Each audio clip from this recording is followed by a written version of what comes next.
Hola, ¿cómo están? Bienvenidos a otro nuevo video. El día de hoy, en esta oportunidad les presento. Soy Angie Nicomuna Navarro, de la Universidad Católica de Santa María. Soy del 4 semestre de la carrera profesional de Trabajo Social. Es muy grato para mí dirigir un saludo a usted, Magíster Mario Vázquez. En esta oportunidad, compartir un poco de mi conocimiento a usted respecto a la técnica del roleplaying. Teniendo en cuenta que la técnica del roleplaying es una técnica de análisis general para actuar de forma interactiva con otras personas. Empecemos explicando la primera diapositiva que está apareciendo en parte de acá, que trata básicamente del antecedente, de la historia del roleplaying. ¿Cómo así surge esta técnica? Para un inicio, esta técnica, a finales de los 60 promediados, esta fue creada por un profesor de sociología llamado William Ganson, que trabajó en el Boston College, que es en la Universidad de Boston.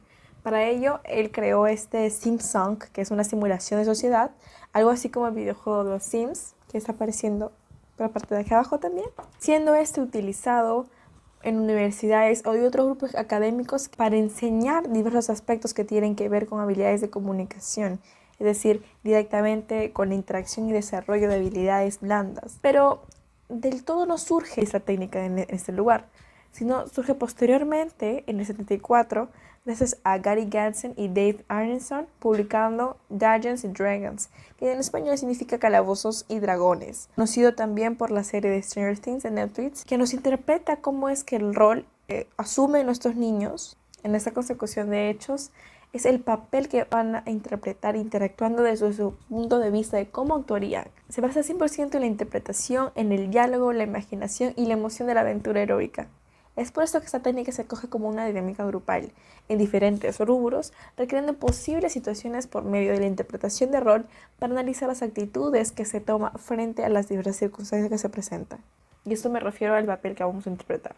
Ahora pasamos a las definiciones específicamente, pero antes de empezar con las definiciones, queremos saber cómo es que surgen esas palabras, es decir, su etimología. La palabra rol. La palabra francesa rôle, que significa papel, en el sentido del personaje que interpreta un actor. Hay que tener en consideración esta palabra para poder anteceder lo que es la definición. Y la palabra juego, que en este caso es playing, que procede de dos vocablos en latín, iocum ludus ludere. Esta expresión significa actividad lúdica, como ludo, el juego del ludo, eso. Empezamos con las definiciones.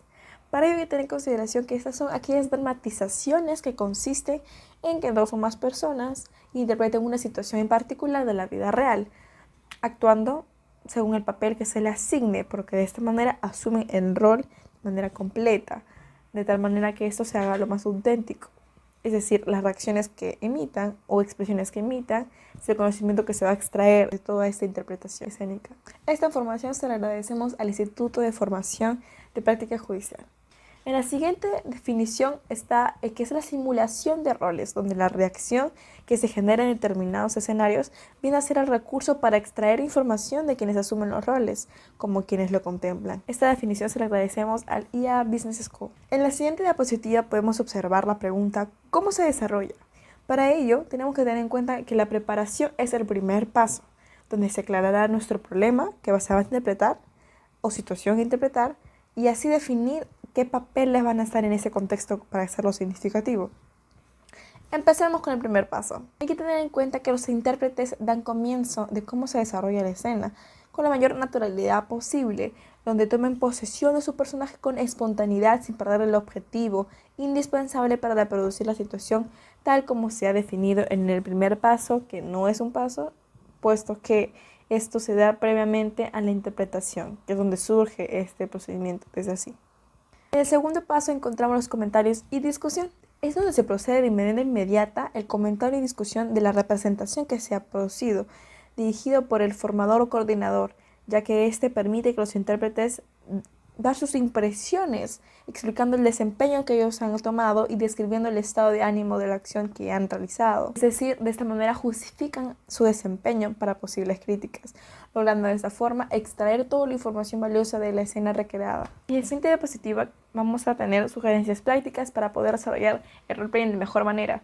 Ten en cuenta que esta técnica requiere de ciertas habilidades de madurez interpretativa, puesto que cuando tú asumes un papel o un rol, finalidad de dar este mensaje a través de tus expresiones y la forma de cómo tú asimilas este papel, teniendo en cuenta que los papeles se deben determinar a personas que no según su similitud con la realidad.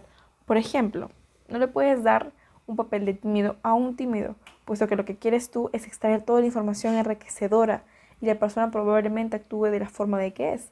Así queremos que otra persona que sea extrovertida se indique a sí mismo a ser una persona tímida para poder ver cómo es que sus habilidades cambian en esa situación y cómo es que reaccionaría frente a una situación así, siendo de esa manera. Lo siguiente es que la significación se realice en un lugar apropiado donde los espectadores aprecien toda la situación sin dificultad, es decir, sin que haya un muro tapando un papel o una situación que es importante en el desarrollo de la significación. Después hay que tener en consideración los componentes esenciales que se desarrollan en la significación.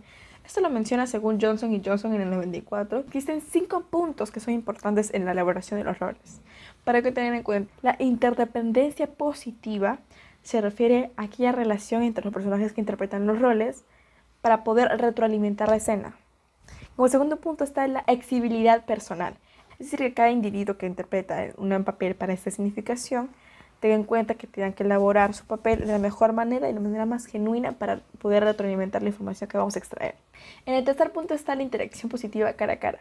Es decir, que hay una comunicación afectiva entre los personajes que van a interpretar, puesto que de esta forma se da un mensaje más claro. Entre cuarto punto se encuentran las habilidades interpersonales y de grupo, es decir, cómo es que ellos pueden desarrollar esos lazos empáticos entre sí para poder así mejorar inclusive más la significación. Y por último, el quinto punto, que es el autoanálisis de grupo, que hay que tener en cuenta que al finalizar, como mencionamos antes, las sugerencias prácticas, ellos mencionan sus argumentos frente a lo realizado y así justifican su papel. Por A o B hay una crítica futura. En el siguiente diapositiva podemos encontrar la organización. ¿Cómo así podemos organizar o cómo podemos utilizar este juego de roles para empezar a estudiar un tema? Es decir, por ejemplo, queremos estudiar sobre historia, queremos estudiar cómo era el comportamiento de la época donde María Antonieta comía los pasteles.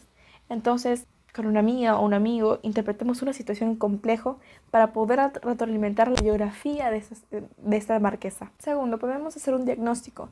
Exactamente, podemos hacer una interpretación y una conjunción entre dos técnicas, entre dos herramientas. Por ejemplo, podemos hacer que el juego de roles se combine con la investigación o acción participativa. Retroalimentar que la persona interprete su situación para que la misma persona sea consciente de su situación y retroalimente su intervención. Esto también sería combinar con la investigación acción participativa porque retroalimentamos la información que sacamos y también hacemos que sea partícipe de su propio avance. Como tercer punto tenemos que profundizar un aspecto en el que se trabaja. Es decir, podemos profundizar algún punto en específico que nos haya quedado en el aire, por ejemplo, una técnica como la técnica de observación, cómo podemos ser capaces de poder extraer de todo un conjunto de situaciones adversas a nuestro alrededor, cómo es que podemos estar en ese momento y cómo podemos reaccionar en ese instante. Y por último, también podemos hacerlo para finalizar el estudio de un tema y presentar la conclusión. Es decir, por ejemplo, en un estudio de caso, podemos representar la conclusión, aquello que se ha extraído, aquello que hemos elaborado durante la investigación propuesta, y de esta forma también a nosotros mismos nos ayudaría como una experiencia práctica. En la siguiente diapositiva explicaremos las ventajas. Para ello hemos elegido 3 palabras que representan conceptos generales de las ventajas. Empecemos. Permite. Permite que los involucrados experimenten estos nuevos comportamientos y se les rete en la interpretación. Como les mencionaba, a un tímido podemos poner a la persona de una persona extrovertida y de esta forma también saca sus habilidades a exponer y retroalimenta al personaje de manera genuina. Identifican. Los involucrados identifican formas diversas de reaccionar con respecto a la situación que se propone. Es decir, que los involucrados mismos son aquellos que retroalimentan su perspectiva para poder hacer mejor la significación. Y por último, consciente a los participantes sobre cómo lo hacen y cuáles son las consecuencias de sus comportamientos. Es decir, los pone en la situación misma de la empatía personal con lo que están interpretando. De esta forma comprenden la situación y también dan a conocer el mensaje que se desea exponer. Como desventajas tenemos control.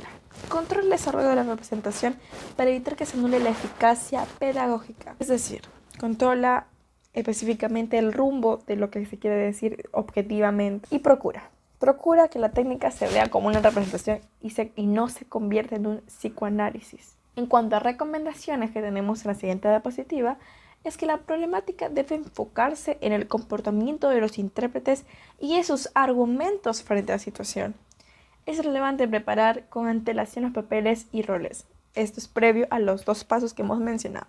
En evaluación hay que poner en observación aquellas representaciones que se han logrado expresar adecuadamente, tanto el comportamiento como el argumento que han interpretado.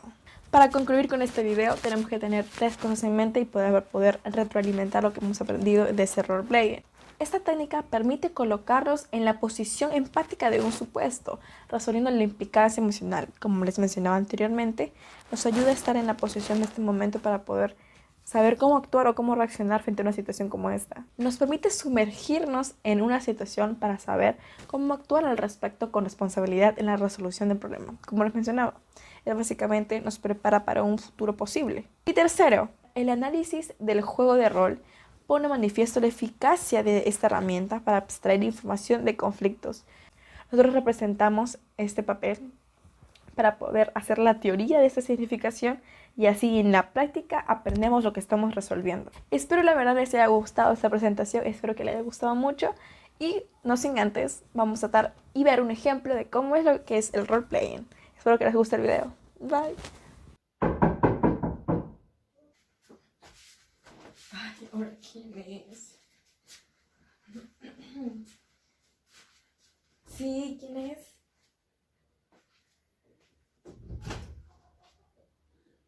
Hola, buenas tardes. Sí, buenas tardes, ¿con quién tengo el gusto? Allá. Hola, ¿qué tal? ¿Cómo está usted? Yo soy trabajadora social, soy Angie Burgo, mucho gusto. Vengo a realizar una visita domiciliaria. Vengo del Departamento de Investigación del Ministerio de la Mujer. De acuerdo, señorita. Disculpe el desorden, no me ha dado tiempo de ordenar este cuchitril. Pablo, por favor, baja tu música. Ay, disculpe. No hay problema, no se preocupe usted. Muchas gracias. Ok, ¿con quién vive usted? Disculpe. Vivo con mis 3 hijos y mi esposo, si es que se le puede llamar así. ¿Me permite sus datos? Por favor, sus nombres. Claro, señorita. El nombre de mi primer hijo es José Luis Berrendo Camacho.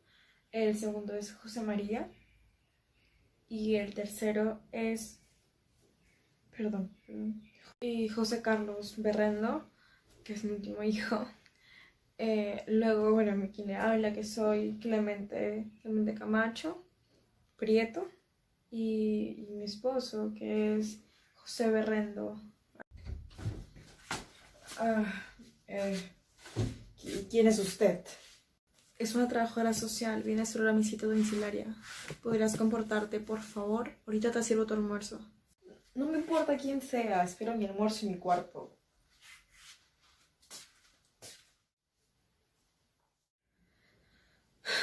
Disculpe usted, no creo que sea un buen momento para realizar esta visita. Bueno, lo último que necesito es checar las condiciones de su vivienda. ¿Me permite, por favor? De acuerdo, señorita, está bien.